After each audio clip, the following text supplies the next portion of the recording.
It is 7:30, so it's time to get started. I'm Paula Scott of the Bluffton Area Chamber of Commerce. I'm introducing myself for all our YouTube viewers in the future. And I think today we have a really great meeting. Thank you everyone for being here.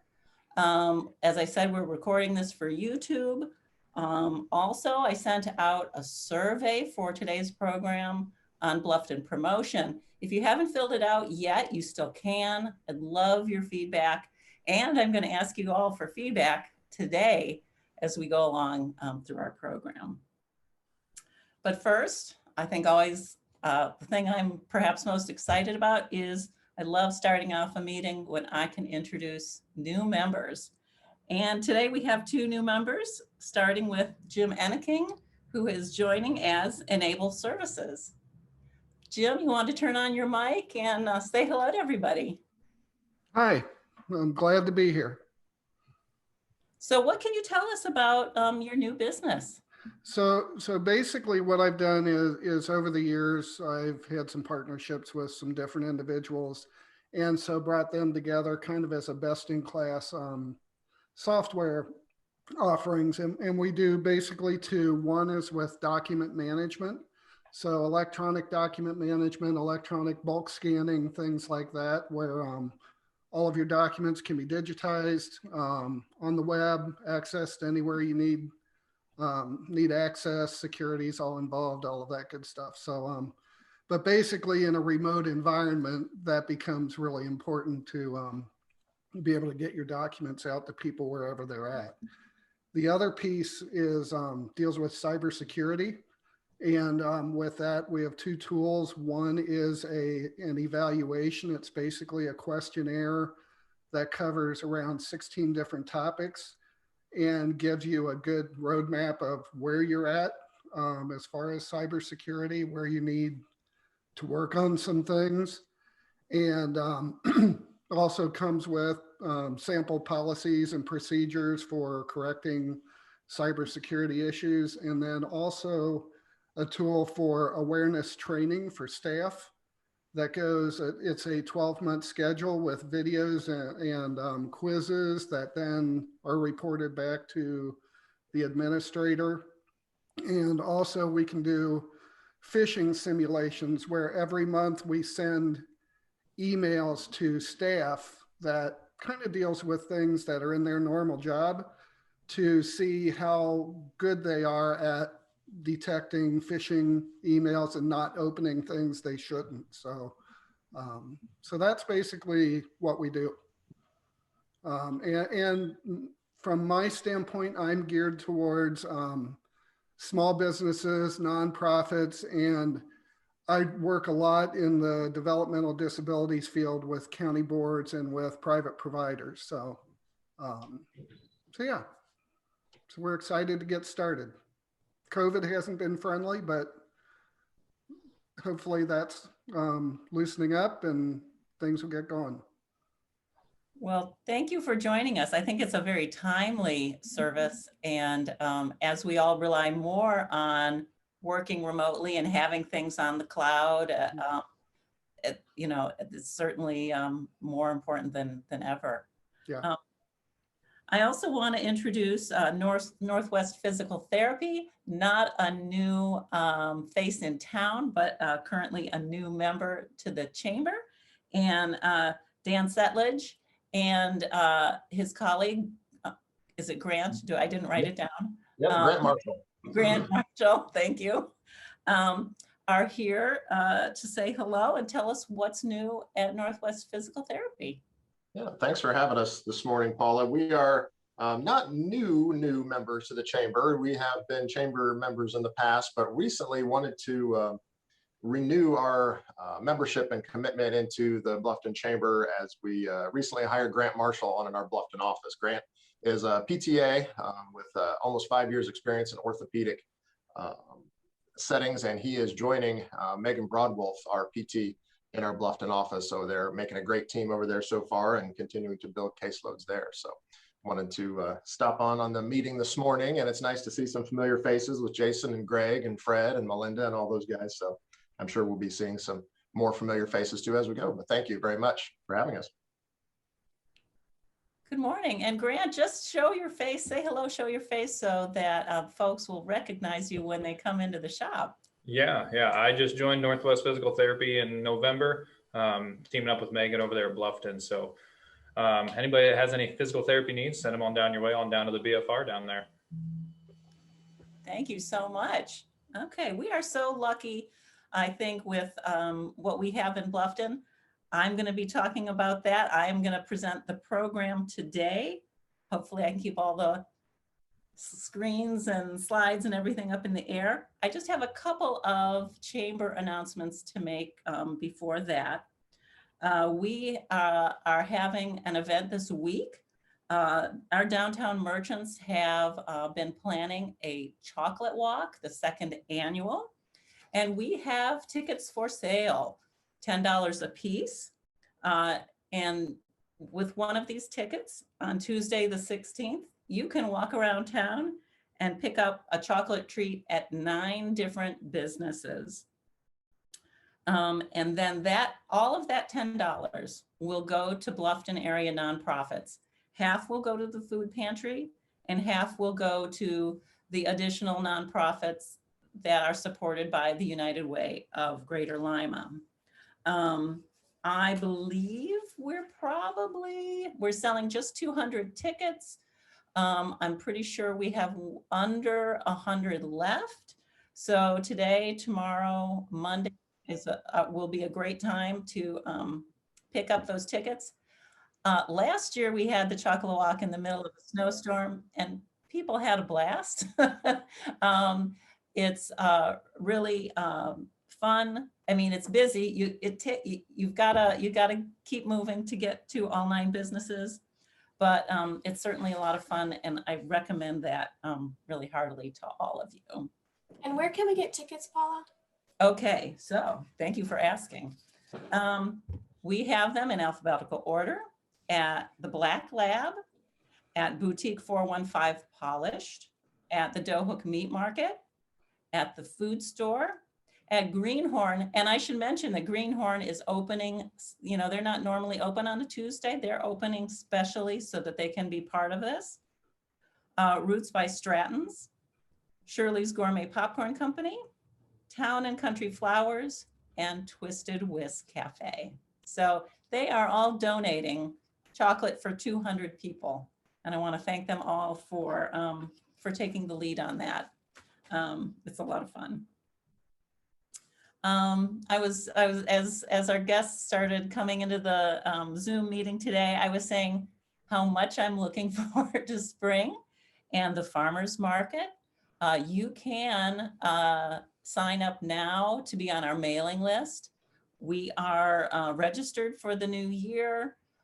Greg is just finding out when his conference is. We always schedule the vendor meeting for after his Farmers Market, Ohio Farmers Market Network Conference. And our opening day is May 1st. So really looking forward to that. If you are interested in knowing what you can sell, we have the guidelines on explorebluffton.com farmers-market /farmers-market. So we're certainly looking forward to that new season. In the spring, we have not scheduled an arts and crafts festival, but we're very interested in doing some smaller scale alternatives. Last summer, we did Discovery Days once a month. And so if we have local crafters who are interested in doing something in downtown Bluffton, this is the time to start planning and talking about it. I'm very interested in getting people's input on that. And then I just want to ask all of you if you have topics for our spring meetings. Let me get the month straight. Okay, April, May, and June, I'm scheduling meetings. I'm talking to people with a few ideas, but if you have a topic that you would like covered, I think I have at least one where I feel like maybe I could use a couple extra ideas. So please let me know. All right. So how many people have filled out the promotion potluck survey? All right. So on the survey, I have all of the topics that I'm going to talk about this morning. I'm looking at what does it cost to do the interstate logo signs, you know, the blue signs at the exits.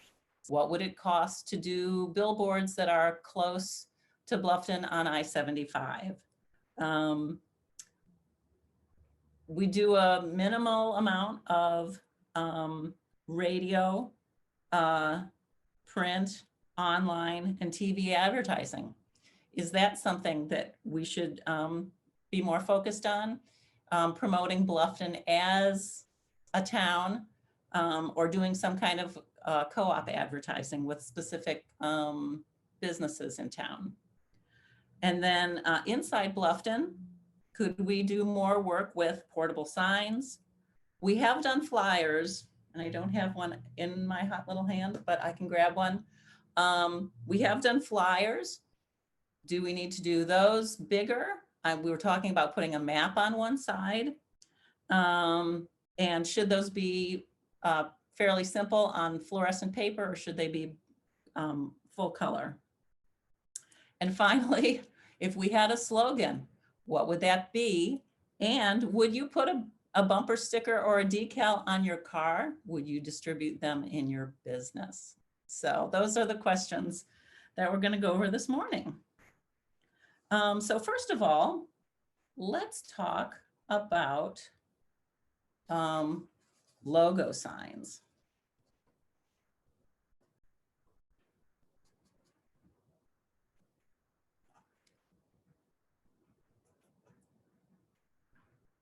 All right, so this is our current cover of our Explore Bluffton guide, sort of modified for Facebook. Here are our topics. Here's maybe my favorite photo from last summer. When this was one of our discovery days when the flowers were looking wonderful. The car, oh, I'm thinking now, Masterpiece Signs has Cars and Coffee once a month. And that was really a wonderful, as the busiest day of the month. And people just were having a wonderful time enjoying the town on those Saturdays. Here are our new signs that are at Bentley Road and at I-75 at 103. And so I think the next question is, do we go one step further? Do we see if we can become an attraction placed on interstate logo signs? So these are very familiar. They do lodgings, they do food, they do gas. They also do attractions. So Bluffton, because we have a really concentrated commercial area, we could possibly be identified as a downtown district. They have very specific rules on what you can have a sign for and what you can't. For example, I don't think you could have a sign for Shirley's Popcorn. They want you to be a restaurant that serves breakfast, lunch, and dinner. I mean, they have really strict guidelines. But our downtown area is something that could be identified with a welcome sign, with a sign. And I think they probably have to build a separate attraction sign and then put our logo on it. Paula, Yeah. on something like this sign, if we're trying to get businesses downtown, Mm-hmm. you know, like the sign you just showed had all, you know, fast food restaurants on it. Right. And we have those right there. Mm-hmm. So what would keep them from advertising and then not being able to advertise the downtown or restaurants and businesses that are downtown? Right. Luke's could be on there. I believe they would qualify. I'd have to really look at the guidelines. Okay. The question is, can they afford to do it? I'm going to skip forward. So The cost of putting up a sign is $975 annually. I believe we are zone 1. And I'm gonna go back to this slide. This is what is gonna determine the cost of these signs. You'll see at southbound 75 approaching 103, the average daily traffic count is about 1,000 cars. Interestingly, if you go to South Bentley Road, only about 337 cars get off there each day. And I was surprised to see that our biggest number actually is Bentley Road northbound. The count there is 1,476. So the question would be, where would we put a sign? Would we maybe put a sign at Bentley Road? Do we want, you know, where, if people are already getting off at 103, maybe we need more signs after the exit. And we have just recently put one up there. So here, this is going to give you an indication of what the car traffic is. And then I think the question is, where would we want to put a downtown Bluffton sign? I think the fact that it's 1 or 2 miles from the exit is really fantastic. So here is the description. Here's a chart showing where the current signs are, say on Jefferson Street. Those little RPs show that currently there are three signs, and I think attractions would be a 4th sign. So it's $975 annually, inclusive of a sign on the main line and then a sign on the ramp. But then you have to pay for them actually if it's a separate sign, we'll have to pay for them actually putting up a physical sign. Any feedback on that? That was my question. Are they able to add attraction as a additional feature to a sign that's already there? I don't know if I don't think, it doesn't look to me like they can necessarily squeeze it in to an existing sign, but I think they would be willing to, that would be, you know, part of what they offer would be to set up a 4th sign. And then we'd be the only logo at this point on that sign. Mm-hmm. Whether the BFR could go on there, whether the Swiss House could go on there, we'd have to look at those kinds of questions. The Swiss House might not have enough hours. What has been the reaction from downtown businesses? I mean, I don't really see any business owners here today that this may really benefit, although I understand they're probably all running their shops right now in restaurants. But I know they meet. What are they saying? Are they wanting to put money into some of these things? Are they wanting additional people coming in off of the highway? What's been the reaction? That's an excellent question. Now, our last meeting was the first time we really started talking about this. And I think like most of our meeting was talking about the chocolate walk. And just with that, you could see that different businesses have different needs. I actually sat down for the first time and put down, I have a chart now with the hours, who's open when. I now have a chart that shows who's open when. Some businesses, they say they don't want the rest stop people.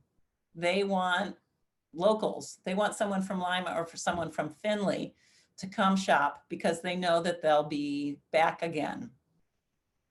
So I think that is the question. Do these signs attract people who live in Northwest Ohio? I'd like to ask Dave Stratton a question. The Lima Great American Strength brand that I'm now finally becoming familiar with. Do you have any feel for how that has worked or any of that? I'm talking about the signs as you go down the interstate, and there are specific places where That is, Yeah. So look at- here's just some general thoughts. This is Dave Stratton. Thanks, Fred. Some general thoughts would be that we're looking now to do signage by billboard rather than small signs. And one of the reasons why is because, Paul, and I don't know the exact number out at 75, but I would guess that there would be nearly maybe 20,000 vehicles a day going on 75. The number traffic count that you had are the ones coming on and off Right. the ramp, Right. off the ramp. So back to your point, Fred, we've done Real American Strength along 75 as a brand rather than within the city.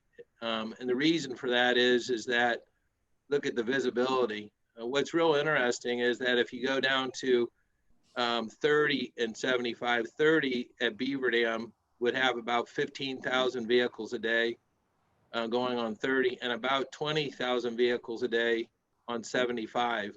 So you get 35, you know what I'm saying? You're getting 35,000 views a day along 75.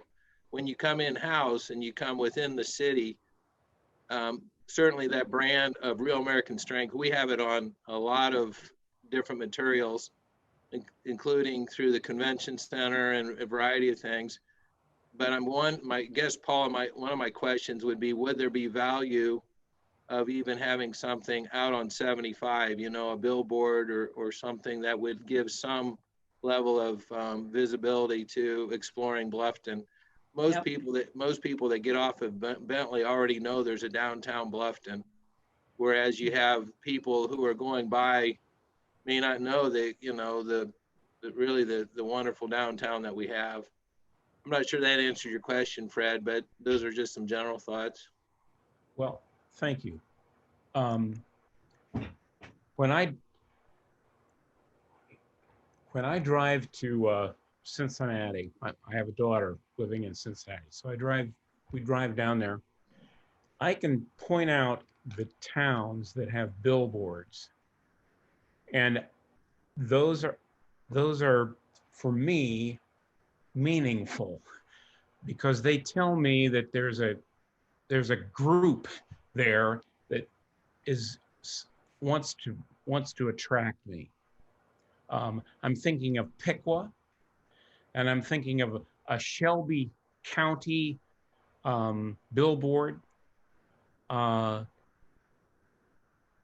are and then the other one is Wapak, simply because of Neil Armstrong. I don't remember anything other than that tied to Wapak, but I remember Piqua and I remember Shelby County, and it's because they've got a billboard out there that says "We're growing" or "Grow with us" or something like that.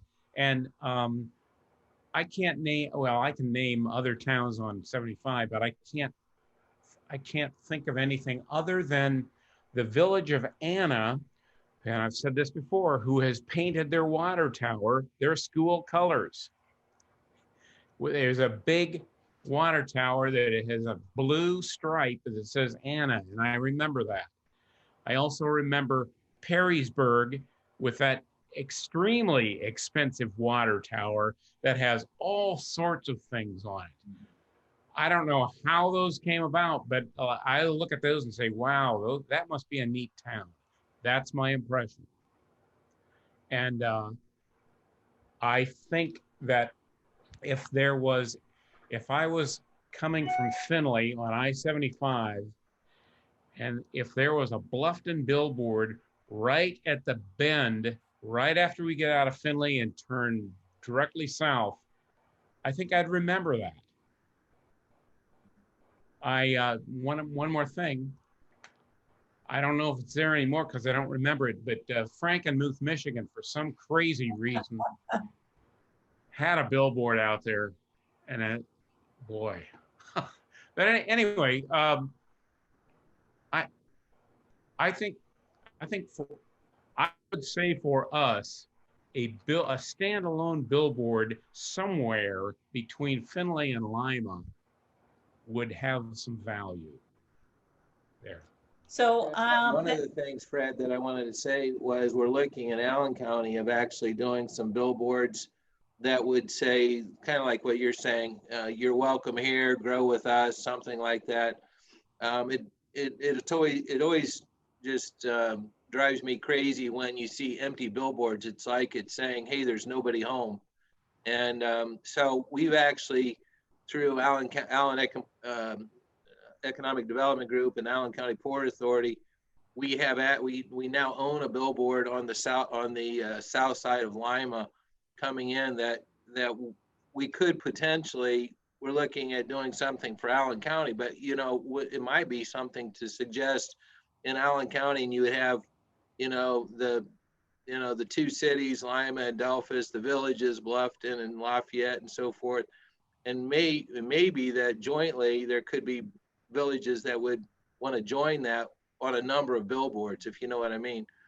But I'm not, certainly I think what you're saying of, inviting people to our town from a mile out of 75 from the south side or the north side might be inviting in itself as well. The person to talk to, Paula, on that would be Tom Gieskin. Right. So Tom does a lot of billboards. Yep. So I have looked at sort of what is currently available. And so there are Lamar billboards on southbound 75 and northbound. So yeah, so the question would be, what if we put up something that was just, and I'm throwing these ideas up. I've been trying to struggle with, and we'll talk about strategy and slogans later. So currently, what it currently exists, if you rent one of these billboards from Lamar, it's $600 a month if you rent it for the full year. And it's up from $1,200 to $1,600 to get that artwork created. So you could be talking $8,000 a year for what is currently available. And my thought is that those are kind of far away. So it'd be good for people to take a look at them. I can send you the map to show you exactly where they are. Would we be happy with what is existing? Or would we feel that we need something that has a little bit of a better location that is actually closer to the road? I think the one coming south from Findlay used to be a quilt store, used to be a Forever in Stitches billboard. And I think that was good if you were the passenger, you might notice it, but I don't know if you were the driver, if you would notice it. That's just kind of my impression. And here is the map with some of that information that they provided. A couple of months, it's $900 a month. 7 to 12 months, it's $600 a month if we were to go with somebody who would provide that as a service. Has anybody rented these billboards? Anybody have billboard experience?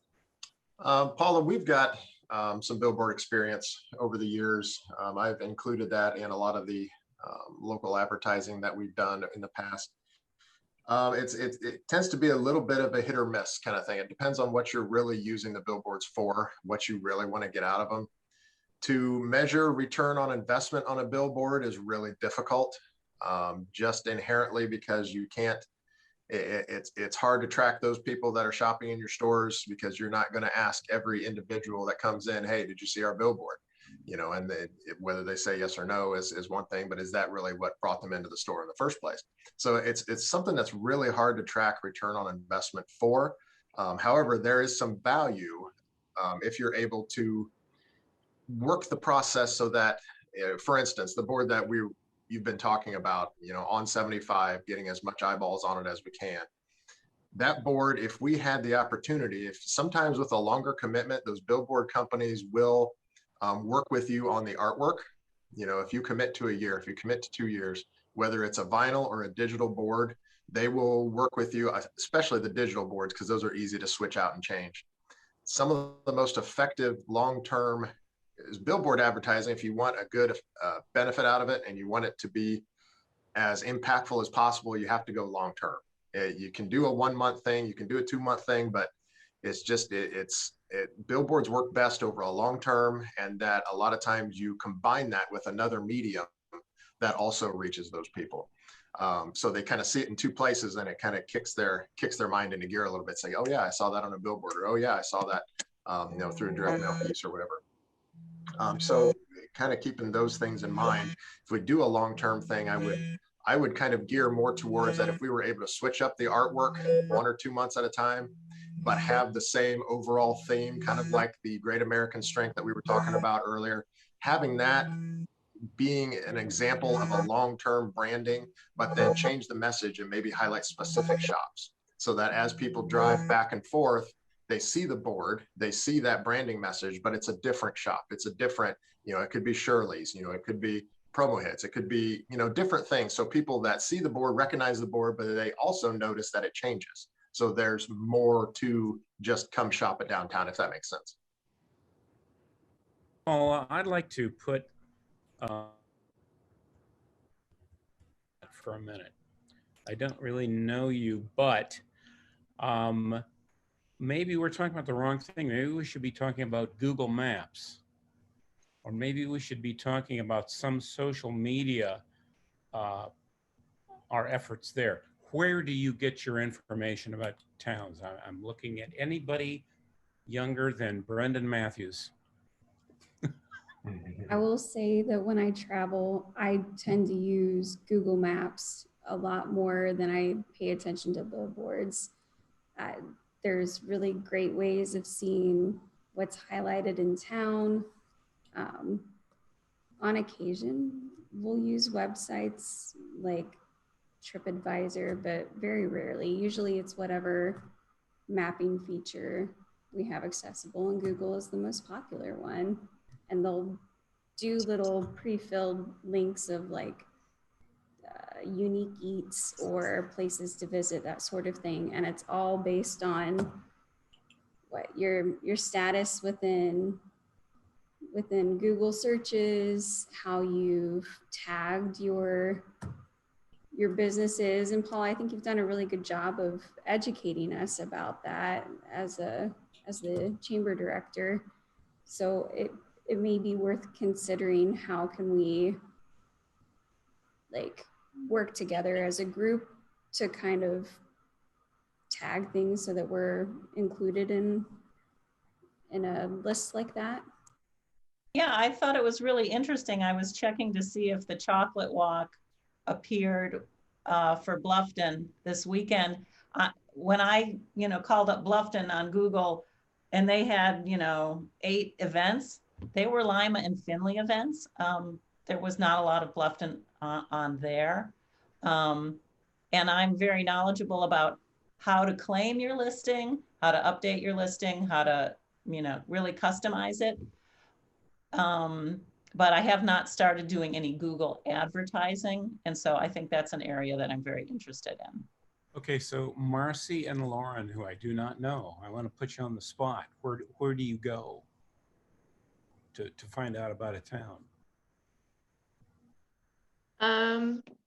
If I'm going somewhere, I'll usually just Google search things to do in whatever town I'm going to, and then a bunch of different activities will pull up. And sometimes, like if that town has a visitors center type thing or visitors bureau, that's usually what pops up, and then you can kind of see like a history of events that they've had around Valentine's Day or around, whatever holiday. And so I kind of base activities off of that.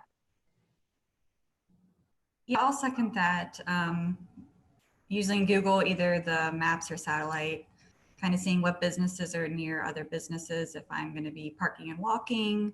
I also do go to town or village websites to see how updated they are, and to make sure that, they're advertising their businesses effectively. And if it looks like an exciting place to go, or if it's more of like a oh, this is just a neighborhood of people, you know, kind of a thing. So does it look exciting or interesting in terms of what they're promoting on their own website? That's really important to me, because if it looks like a vibrant place to go, then that's great. But if it looks like a neighborhood where I'm going to be like the lone person from out of town, you know, that's not so inviting. What sort of hotel or B&B situation does Bluffton offer for visitors? I mean, that's one way to connect too, is if I'm looking for a place to, you know, as a destination, like if I'm going to go to Bluffton for more than a day, if I want to spend a weekend there, I want to know that there are also really interesting places to stay as well as eat and shop. So I think we have the 2 hotels, but I don't know of any B&Bs in town. I think if you're staying in Bluffton, we have 2 Airbnbs. Okay. So then I'm most likely going to be at the next biggest city with more options. All right. Okay. I would then say, Bluffton would be like a day trip for me. Right. I would say Bluffton is an afternoon, an evening, a day, rather than unless you are driving from Quebec to Miami, Yeah. in which case I know if you look at the reviews on Google, on TripAdvisor, we have plenty of snowbirds who stop in Bluffton every year. It's a nice place to stop. They feel like they can get to know us. We might remember them when they come back. So I do think there are plenty of business travelers and snowbirds who come by Bluffton repeatedly. They might spend the night, but chances are they'll have lunch and maybe, you know. I guess one question I have is, have we determined our target market? No. Okay, so that's important, because I'm not your target market. To be completely honest. You could be if we, you know, if we decided that to happen. I mean, I think if you travel and you eat lunch, you're our target market. I'm with Marcy. I do think we have to determine who do we want to attract? Who is already looking at us? Where are we already gaining some ground? Yeah, it's great that, you know, we have people stopping in once or twice a year on the way, you know, to Snowbird, nice weather. But if we're thinking this is only going to be, Bluffton is only going to be, is going to more attract people who are spending a couple of hours an afternoon. Those are people that live closer here. Those are people that, so it's the Lima, Findlay, you know, the surrounding area. I think too that the way we market our town is going to also depend on what makes sense. Like what do we have here that is attracting people? So for me, I'm 50 years old and I am really enjoying right now watching the older television shows. I want something slower. I want something where there's not a lot of crime, that I'm going to have to watch someone be murdered and see a lot of blood. You know, and I would say the same thing is true for where I want to go and spend some time, even if it's a couple of hours. I want someplace safe. I want, you know, I want some place that I can stroll along and see a few places and pop in here and pop in there and have a nice place to sit down and eat and feel like, you know, I've had a nice couple of hours, nothing stressful, but yet interesting and fun. So I think, as Marcy said, it is who do we want to attract? And I think first we need to find out who are we already attracting. Right. And if you're looking for people who are coming just for the afternoon or during the day, it makes more sense to me to focus on billboards and that sort of thing than it does for the a lot of the digital stuff, just because you're having people who are literally driving around looking for something to do versus, you know, trying to plan out a trip or an event where they're going to be staying for multiple days. I think, Jessica, you know, if I'm going to go and look around and say, I've got a free day, let's go do something. You know, like this weekend, we're going to go down to Northern Kentucky where our son is, and he's got things planned. But if I were to go do that, I would still get on Google and see what is in that area, because I might see a billboard, but then I have to be there first to see the billboard. And that's, I would rather plan out a little bit more and say, these shops look interesting, let's do that. Or just even just a downtown totally. I mean, our downtown, when those flowers are out, oh my gosh. I mean, who can resist that? You know, I just love the look of our downtown when those flowers are out there. It is absolutely gorgeous. So we're moving along time-wise. Very briefly, I want to touch on a couple other topics. What do we do with folks once we get them here? For example, I've been to the Axe Handle in Columbus Grove, and have to say, I didn't really know what else to do in Columbus Grove while I was there having dinner. So I have a couple of ideas to just show you very quickly. One is the idea of a portable billboard. And this is something that we could use. I feel like I need this for our ribbon cuttings. I need this for our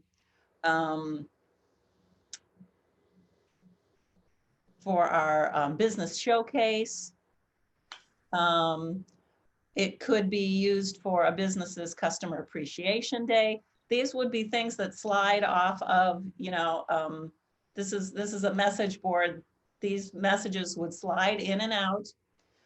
You could have, I break for popcorn, I break for falafel, I break for books. It would be free to presumably, or for a nominal safety deposit, I don't know, a nominal fee. These would be available to all chamber members. So that's something that I'm very interested in doing. And I think that we have our big Bluffton guide, but do we need more of these tear-off pads? They used to be event-oriented, but now I'm looking at them having a map on one side and having a list of food, shopping, and services and leisure on the other side. Can I get that in a half sheet? I don't know. Maybe it's a full sheet tear off. A black and white map is kind of tough to create. I've been playing with that. Maybe just the familiar Google map in color is better. Any quick responses to these ideas?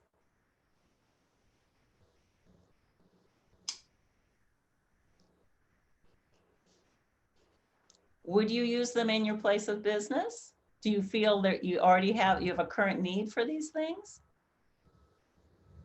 Well, I have a question to clarify with the standalone, well, ribbon cutting thing. Is that something that the chamber is going to own and then they loan out or rent out for Correct. temporary one-off events for the businesses?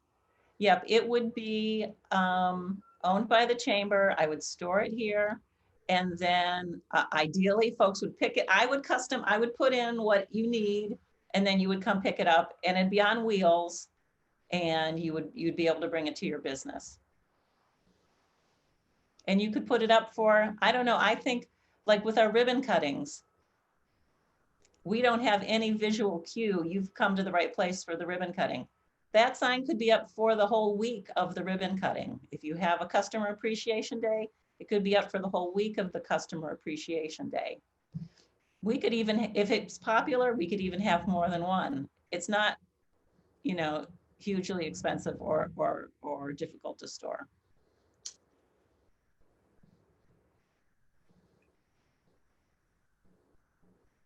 I like the concept of the signs for the streets that, like you guys were just talking about. I like that idea. I do think you're going to need more than one. I know, just like for the chocolate walk, if I haven't looked up, you know, I had to ask obviously where I could get tickets at, but you know, even being able to have something that can identify each of those locations would be great. it also then would help businesses who aren't a part of it to be able to say, am I getting traffic, or do I need to jump on this bandwagon and have, you know, because everybody's going to where the balloons are, because that's the identifying place for the thing. So that may generate some more people, more businesses taking an interest in special events. But I do think too that one thing we haven't talked about is the farmers market and how much of a difference that makes to people being in our downtown. That is huge. I'm flabbergasted every Saturday that I go up and our streets are packed. So, you know, what can we do to capitalize on that? Having flyers put in a bag, maybe. Having something special down at the farmer's market, maybe signs at the farmer's market, this way to this place, this way to this place, here's some other something. I think we need to start smaller and then work out from there. Yeah. My thought. I have to wrap this conversation up. We haven't covered everything, but we have to get to our member announcements. I do think we need to talk about our businesses. When people are available, I think Saturday morning is hot because everybody's home from work. And so do we need a first Friday? Do we need more times when people can come to our shops because they've come home from work and they're available? So lots of things to talk about. If you have comments, I have a great one here from Brendan about explorebluffton.com signs. I think that's a great idea. Perhaps QR codes and signs, that would be a really good idea. So we'll have to talk about flyers and slogans in another meeting. All right, so I'm gonna see if people who wanted to make announcements are here. Is Francine here? Did I let Francine Donovan in? If not, we're gonna go on to Lauren from now I have West Central Ohio Land Conservancy on the thing here, but Lauren is from the Blanchard River Watershed Partnership and has an exciting announcement about a video. Yeah, so we partnered with the West Central Ohio Land Conservancy, which a lot of the members of that group are based in Bluffton. And we've both been receiving advocacy training from the Findlay Hancock County Community Foundation. And we decided to collaborate because both groups pretty much serve roughly the same counties. So Hancock, Putnam, Allen, Hardin, that kind of area. And our missions are somewhat similar. And there's some interesting ways that we can collaborate in the future. And we were hoping to have an in-person event, but obviously COVID kind of threw that out the window for 2020 and maybe 2021, we're not sure yet. So we ended up deciding to do a video project that highlights the work of both groups and our collaboration. And it was funded by the Findlay Hancock County Community Foundation. And we are premiering the video for the very first time on Friday, February 26th at 11:30 a.m. And we just released the trailer for the video this week, and we're very excited about that. But if you go to either the Blanchard River Watershed Partnership's Facebook page or the West Central Ohio Land Conservancy's Facebook page, we have posted the event on both of our pages, and it's got all the details and it's got the Zoom link. I also have an emailable version of the invitation, so if anybody wants the Zoom link via email, maybe that's something I could send to Paula and she could send that out as well. But if you attend that 11:30 premiere, you're kind of going to be the first people to see that video. And then after the premiere, it'll eventually get released out to the public so that everybody can see what we've been working on for the last several months. So definitely exciting. Has beautiful interviews with folks that you know, beautiful drone footage. You'll get a perspective on this area that maybe you haven't seen before. I'm really looking forward to it. All right, and is Matt here this morning? Matt Ellerbrock is celebrating 5 years in Bluffton. Let's all, when we see him, congratulate him on that. Bluffton Community Preschool. I have all these announcements and I'm not seeing Bluffton Community Preschool here. They're enrolling. Promo hits. Yes, Melinda, you are here. Yes, we are celebrating our 20th year. It's flown by in many ways. Thank you all. And so we are asking people to help us celebrate by posting a picture on social media with your favorite promotional product. So this is my current favorite promotional product. It obviously does not have my company name on it yet, but I think I'm going to need to purchase some. This is a glass that has a glass inside and then an insulated piece on the outside, and these two separate for washing. So if you really prefer to drink out of an actual physical glass, which I do, this allows you to do that and yet still keep everything really cold. So I did want to have a shout out to Mennonite Home Communities of Ohio. They have posted for us their favorite promotional products, and I really appreciate that. So. Wow.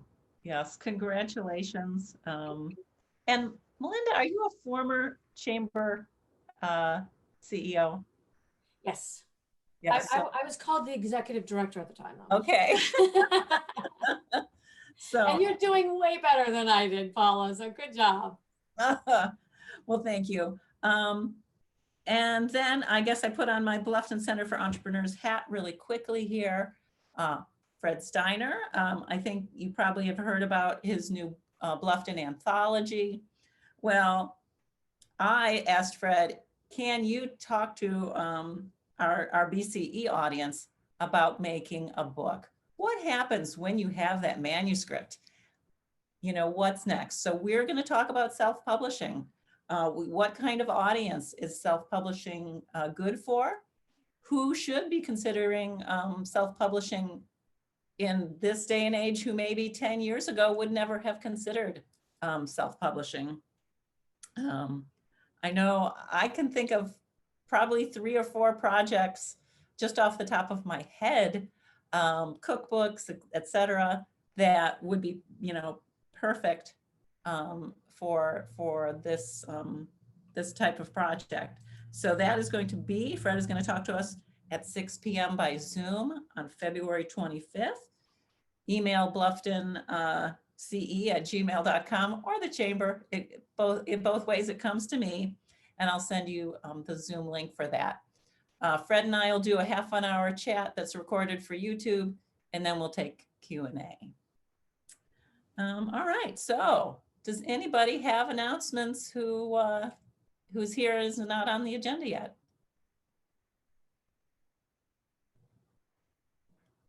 And I mean, if you just, this is a great opportunity to say hello, how things are going.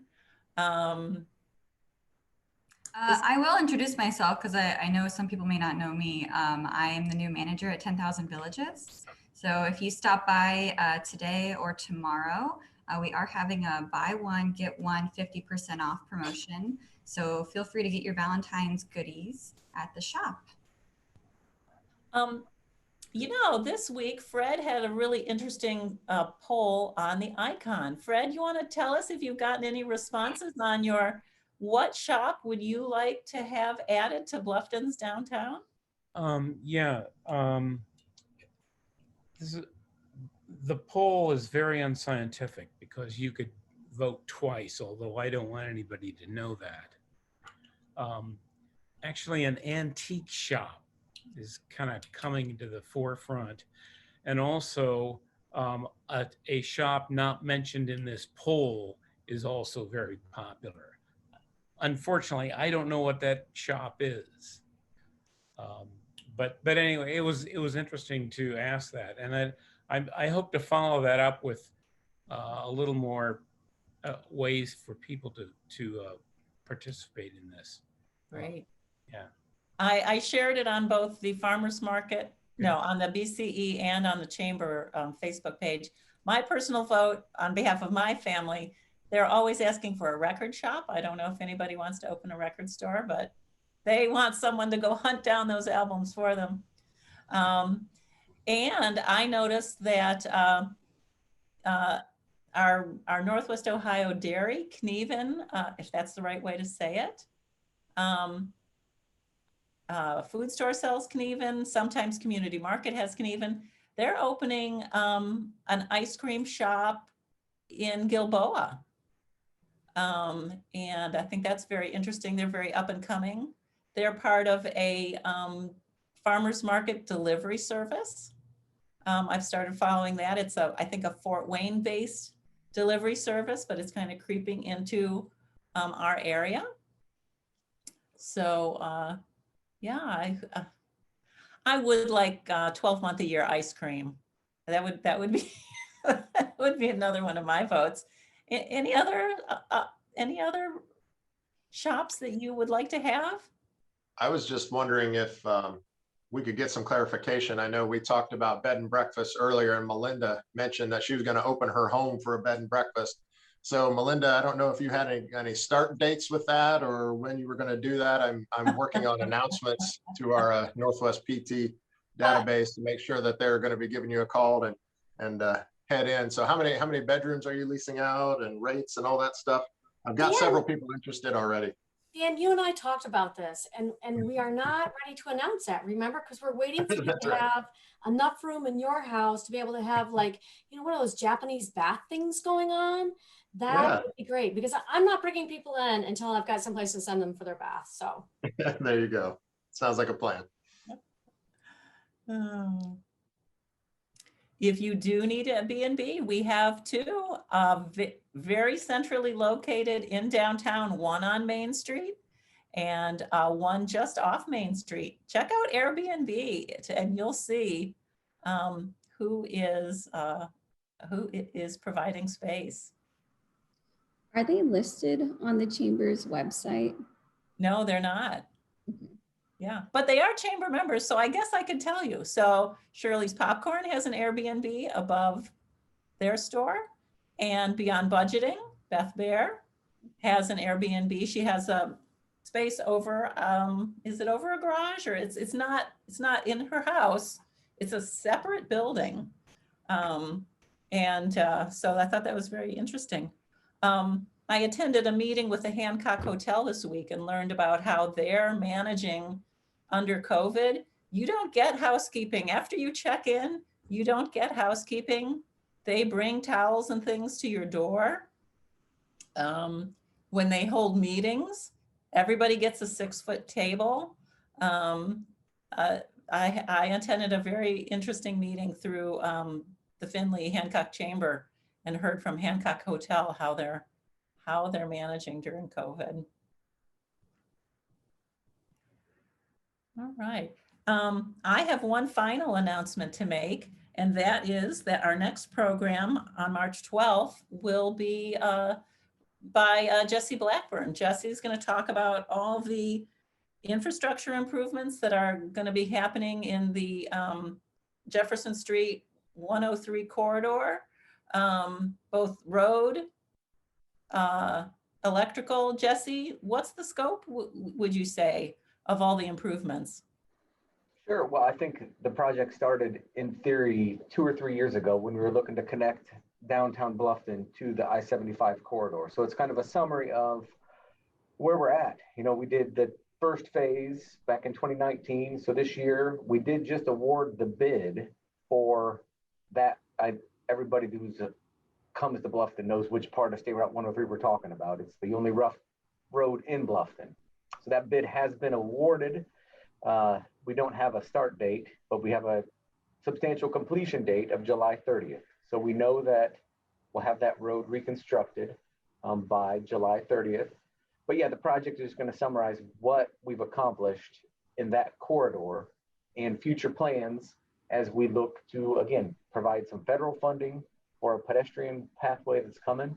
Yeah, it's going to be great. You don't want to miss it. Yeah. So it is 8:30. Thank you all for joining us. If you want to stick around and chat with anybody you see here, feel free to do that. I don't have to close this meeting anytime soon. And stay warm and have a great weekend.